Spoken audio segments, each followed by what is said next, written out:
Right. I seamlessly linked myself to the next movie. Shall I talk about that? Knock yourself out. Shall I talk about A Star is Born? If you must. Oh dear. Right. Well, we're living in a time of seemingly peak remake, but it's worth remembering that Hollywood has always been remaking stuff. It just seems that our generation has a particular bee in our collective bonnet about the perceived sanctity of RoboCop, Ghostbusters and Total Recall. I've stopped caring about remakes anymore, which is probably just as well, as my blood pressure would probably have been beyond tolerance in the event of watching A Star is Born. I shall lay my stall out straight away and say that if you're going to remake a movie that has already seen 3 iconic incarnations, you had better A, have something new and valid to say about the subject, and B, have a pretty good excuse for placing a single foot wrong. So then, C, none of the above. For what it's worth, A Star is Born isn't a terrible movie, far from it in fact. It's perfectly serviceable in any number of ways, and perhaps even above average in a great many. Bradley Cooper makes his directorial debut here, also starring alongside Lady Gaga as a fading country rock musician who takes a young protégé beneath his wing after drunkenly discovering her performing burlesque at a gay bar. As they become romantically involved, the pair begin to pass each other on inversely proportionate career trajectories, and you can probably guess just about every other beat in between. They say there is nothing new under the sun, which is of course demonstrably false, unless that is you base your case on A Star is Born. Having said that, Cooper does turn in his best performance to date, even from beneath the regrettable choice of a Sam Elliott aping gruff drawl. Elliott plays Cooper's older brother in the film, and why he allowed this flagrant insult to pass, I'll perhaps never know. Because even in his advanced years, you get the impression that Sam Elliott could probably still take Bradley Cooper in a fight just using his eyes. Cooper also proves himself perfectly capable behind the camera, in fairness, though I'll say it again, this roadmap has been revised 3 times, and with all due respect, you'd have to work pretty hard to completely F it up. Mostly assured it is, an 8-minute standing ovation at Cannes, it ought not to have been. That's ridiculous. It's nuts. If there is one thing that does genuinely stand out, it's Lady Gaga's performance. I say Lady Gaga, as that's how she's chosen to be billed here, but I really wish she hadn't. To the best of my knowledge, that's the stage name for the musical endeavours of the fantastic performer, musician and songwriter Stephanie Joanne Angelina Germanotta, and it's most definitely she who shows up here. Gaga, if she must insist, is excellent. She's raw, she's unpolished and refreshingly honest, and among all of the spurious awards nominations the movie has garnered, it would be she who deserves genuine recognition for her efforts here. I don't actually dislike A Star is Born, but I find myself swimming pretty hard against the current of popular opinion. It is a 4-star movie, and no mistake, but Sean, self-righteous garden gnome-looking prick Penn, does really need to sit the back down and take his meds. I feel like this is a lazy choice for someone looking to make their name as a director, and we all know how much the entertainment industry likes to celebrate and revel in its own distorted, self-indulgent mythology. Go in knowing that, and this is perfectly fine. I understand entirely why someone would be attracted to this as a first movie, because it is a fairly easy point of entry, and it's fairly universal themes. I also suspect that Bradley Cooper might have felt as though enough time has passed since the last incarnation of this film, which was 30 odd years ago or something like that. The Barbra Streisand version. Yeah, and Chris Christopherson, I think. Yeah. I mean, enough has happened then in the world of fame and celebrity, hasn't it? With the rise and fall of well, I say rise and fall, I wish it was a fall. The rise of celebrity TV and stuff like Pop Idol, etc., etc. All of those types of shows, but I still don't think this is offering anything new particularly. I don't begrudge anybody liking this, but I do think the awards talk is slightly exuberant. Yes. I mean, I didn't dislike this either, but I've not seen either the original or the last remake. And about 15 minutes in, I thought 2 things. Like, one, I could write down the entire script of the rest of this quite easily, and did not surprise me in the slightest. And also that I really didn't like Bradley Cooper's character in the slightest. He was weird and creepy and can I touch your eyebrows? Like, no. Yeah, you've just met this woman, you weirdo. The first half of this movie is genuinely creepy. I turned to my wife and I said, is this just me, or is he actually coming across as a real pervert? Yeah, I could not warrant with this guy at all. And yeah, in terms of a directorial debut, it's perfectly competent. Everything's been done very polishedly, but in terms of actually becoming excited for this guy's career, it's like, well, it's not Sorry to Bother You, I'm not going to see. I'm not nothing like as interested in what Bradley Cooper does next as opposed to what Butch Riley will do next or something like that. It's very safe. Competent is fine. absolutely the word that kept coming to my mind through the whole film. Yeah. Competent, but nothing beyond. Yeah, it was fine. I enjoyed it well enough, but I mean, any award at all, yeah, but Gaga possibly accepted is just nuts. Don't get it at all. There is one key emotional moment in the film that I thought was handled incredibly well, but it's not the one that I think the film would like to focus its attentions on, which I'm not going to spoil it for you. I think probably everybody's seen this by this point anyway. But it's not the ending of the film. But there's a point at which Bradley Cooper tells his brother Sam Elliott's character that it wasn't his dad he idolised. It was it was him. Yeah. And obviously there are, it's a wonderful scene. These two guys who just have no idea whatsoever how to handle their emotions. And that scene of Sam Elliott reversing out the driveway, he just tears off in the car. He just does not know how to handle the thing. And his eyes are red and he's welling up, but he just can't bring himself to allow any sort of emotion into it. He just cannot parse it. That was a really, really effective scene, and I thought of all the scenes in the movie, I thought this is the one. The rest of the film had been composed of scenes like that. I would understand the reverence that people are laying us.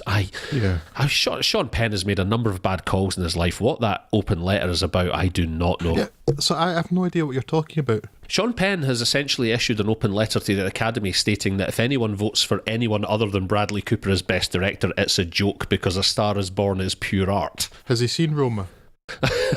Apparently not, Drew, because I know which of those I'd be putting my money on. Yes, I know which one of those was an affecting movie for the times. I mean, Sean Penn's a noted idiot, but still. Oh, he's outdone himself here. Workmanlike would be unfair, but it's serviceable and competent and nothing beyond that. I mean, and that scene you're talking about, that's very effective. And the choice to linger, the choice of direction and editing there, to just keep that scene going slightly longer than it was comfortable because the character's so uncomfortable. That's really good. But it stands out from the rest of the film because there aren't any other scenes like that. Yeah, absolutely. Maybe more than a handful. I think there are a few scenes that would like to think they're that affecting, but they're not. Yeah. It's this film is alright for me. It's a 3-star film. I've not seen any of the versions of this before, but like Scott and yourself, Craig, within minutes, I'll know exactly how this is going to go. It's very easy to follow trajectory. I mean, the performances are solid throughout. It's well made, it sounds good, it looks good. It's just not remarkable in any way at all, with the possible exception of, as you say, Lady Gaga. I do see a future for her in acting, and I hope to. And with reference to which name she used, as you brought up too, that's making me think of when, for instance, different level of acting, I guess, but when The Rock started, he was calling himself The Rock. He's more likely to call himself Dwayne Johnson now because it just sounds stupid to call yourself The Rock. I think it'll be something she comes to regret. Yeah, I suspect in the future it will just be Stephanie Germanotta. Yeah. And yeah, she's great. My interest waned a little actually when her music career takes off. Yes. Because it's just that music was like, meh. I mean, Lady Gaga's music, and that's close to like Lady Gaga's music. Yeah. It's fine. She had some really kind of catchy tunes, and I quite entertained to listen to. But she's a great songwriter. Yeah, but I've not got a lot of tolerance for pop because it's fine for a little bit, and then it's because it's got no substance at all. I really very quickly want something more. The song she does at the start, the sort of country stroke rock stuff she's doing with Bradley Cooper, is fantastic. And I've seen some videos of her when she was like a student, would sit at a piano just playing, no persona, no makeup, no veneer. Yeah, and no pop songs, just songs, and they're beautiful, and she's amazing.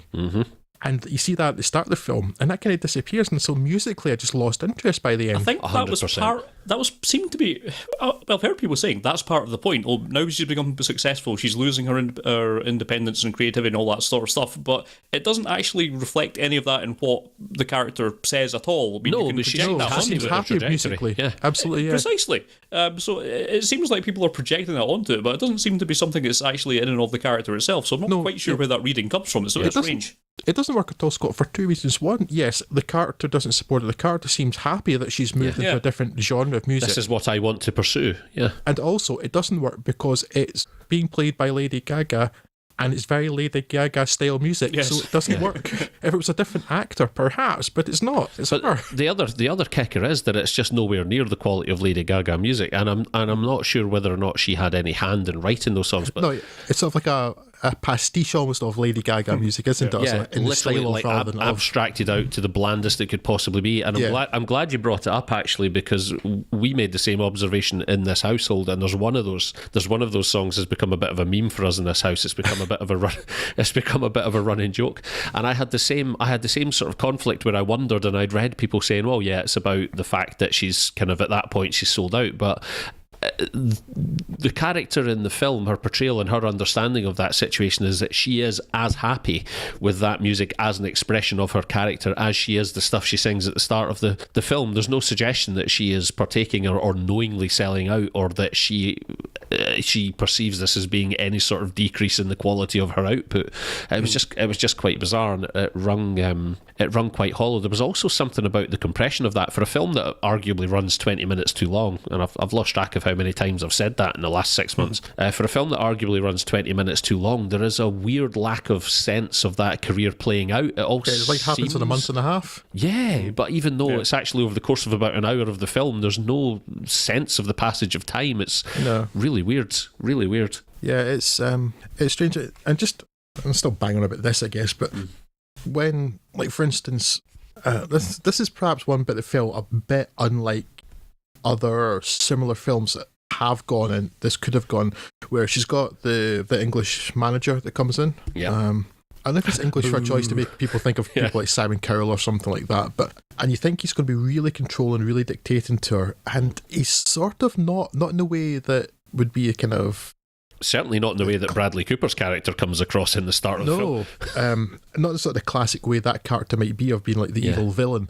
Because, for instance, that bit when he's saying, you tell me, you don't tell me what I'm telling you, you need these dancers, and there's a line just a little after, it's like, I fired the dancers. Yeah. So she clearly has some control, and she's like, well, no, this is my career, but I've decided that I want to present it this way. It's not just I'm being forced into this by the management of the label or anything. So that's fully what I expected, that he was going to turn out to be someone who coerced her and manipulated her for his own benefit, sort of thing. But it's not really what transpires. Not in that way, yeah. I mean, obviously, when he has that chat with Bradley Cooper, but I think that was heading that way anyway. Yes, that felt like more of an intervention on his part. That felt like more of a conversation around, look, this is realistically what's happening. I didn't find that egregious in a sort of character way. I didn't find that necessarily. I found that something that someone might have said out of genuine interest and groundedness, as opposed to trying to be manipulative about anything. I'm not sure about that, but it didn't come across as pure villainy as it could easily have done. No, he wasn't twirling his moustache as he said it, or yes. Yeah, so it's solid. I mean, it's all right. I don't regret watching it, but it's resolutely not special. Yeah, I'm never going to watch it again. No. Also, just because for the first half of the film you can barely hear a word Bradley Cooper says anyway. I'm going to get some French fried tires. Mm-hmm.